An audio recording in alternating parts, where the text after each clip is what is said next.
أعوذ بالله من الشيطان الرجيم.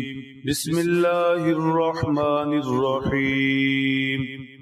قل يا أهل الكتاب تعالوا إلى كلمة سواء بيننا وبينكم ألا نعبد إلا الله ولا نشرك به شيئا ولا يتخذ بعضنا بعضا أربابا من دون الله فإن تولوا فقولوا اشهدوا بأننا مسلمون. صدق اللہ العظیم. نجران کے عیسائی وفد سے حضرت صلی اللہ تعالی علیہ وسلم کی گفتگو، اس گفتگو کی روشنی میں مختلف احکامات سورہ آل عمران میں تسلسل سے ذکر ہوئے.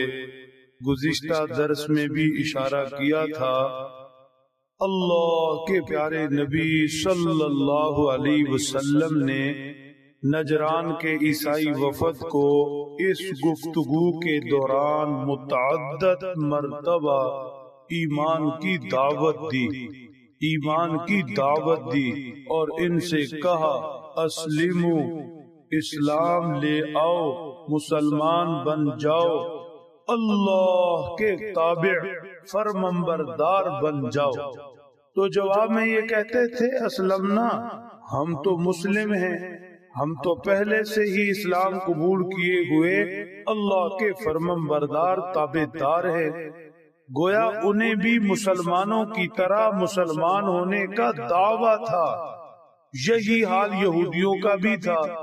سب اپنے آپ کو ایمان والے، اسلام والے، اللہ کے بندے، فرمانبردار، تابع دار، توحید پرست کہتے تھے، ایک اللہ کو ماننے والے. چنانچہ آج جو آیت شریفہ تلاوت ہوئی نجران کے عیسائی وفد اور قرآن پاک کے ذریعے پوری انسانیت کو بتایا گیا. آؤ ہم تمہیں بتاتے ہیں توحید کی حقیقت کیا ہے. توحید کی حقیقت کیا ہے؟ صرف زبانی جمع خرچ کافی نہیں کہ زبانی طور پر کہو کہ ہم ایمان والے، ہم اسلام والے، ہم مومن، ہم مسلمان. زبان سے کہو اللہ وحدہ لا شریک، ہم توحید ماننے والے نہیں. توحید کی حقیقت کو مانو. توحید کو مانو ایسے جیسے اللہ توحید چاہتے ہیں، جیسے پیغمبر کی تعلیمات ہیں. ہر ایک کا دعویٰ ہے کہ ہم توحید والے ہیں، اللہ کو ماننے والے ہیں، لیکن توحید ہے کیا یہ بھی تو سمجھو. چنانچہ ارشاد فرمایا قل یا اہل الکتاب تعالوا الی کلمۃ سواء بیننا وبینکم. سمجھایا گیا کہ عقیدہ توحید کی حقیقت یہ ہے، نمبر 1 اللہ نعبد الا اللہ، ہم اللہ کے سوا کسی کی عبادت نہیں کریں گے. عبادت نیکی والی عبادت بھی، عبادت کا لفظی معنی سر جھکانا، فرمانبردار ہونا، تابع دار ہونا. اللہ کے مقابلے میں نہ کسی کی نیکی والی عبادت، نہ تابع دار ہونا، نہ فرمانبردار ہونا. عبادت صرف اللہ کی.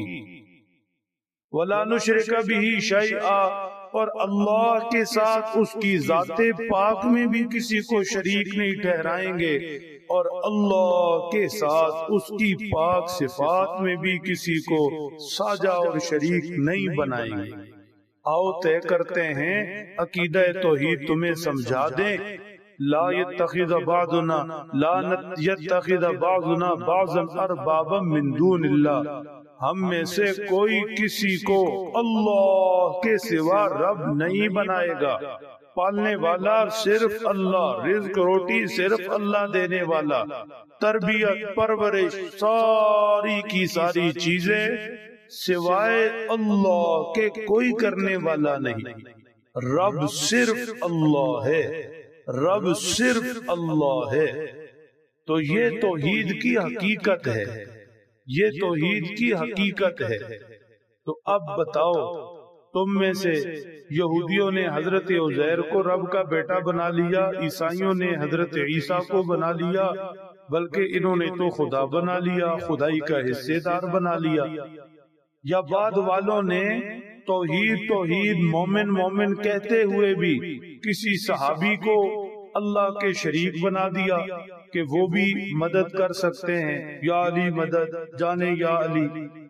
اللہ کی صفات صحابی کو دے دی، بندے کو دے دی، کسی نے پیغمبر کو دے دی، کسی نے سورج چاند ستاروں کو دے دی۔ تو ایسا نہیں ہے۔ توحید صرف زبانی جمع خرچ کا نام نہیں، توحید یہ ہے کہ عبادت صرف اللہ کی، اللہ کی ذات و صفات میں کسی کو شریک نہ ٹھہرانا، ایک اللہ کو رب ماننا، ایک اللہ کو سارے اختیارات دینا، حلال و حرام کا اختیار صرف اللہ کا، کسی کو اللہ کے اختیارات دینا یہ سب شرک ہے، توحید نہیں ہے۔ فَإِن تَوَلَّوْا یہ ہے توحید کی حقیقت۔ اگر یہ توحید کی حقیقت پر آ جائے تو فَبِهَا ان کی قسمت، اور اگر یہ توحید کی حقیقت پر نہیں آتے، اس حق سے یہ منہ موڑتے ہیں، منہ پھیرتے ہیں، فَقُولُوا اشْهَدُوا بِأَنَّا مُسْلِمُونَ پھر ان سے کہہ دیجئے گواہ رہنا مسلمان تو ہم ہیں۔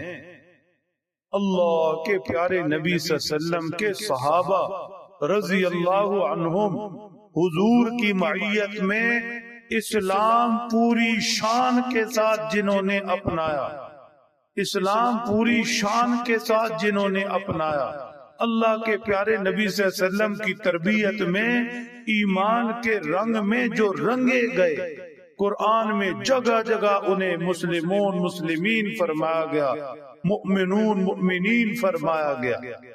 اولئک هم المؤمنون حقا یہ سندیں جن کے لیے نازل ہوئیں، ایمان والے، سچے ایمان والے یہ ہیں، توحید والے یہ ہیں، اللہ کے نبی کی اطاعت والے، مر مٹنے والے یہ ہیں۔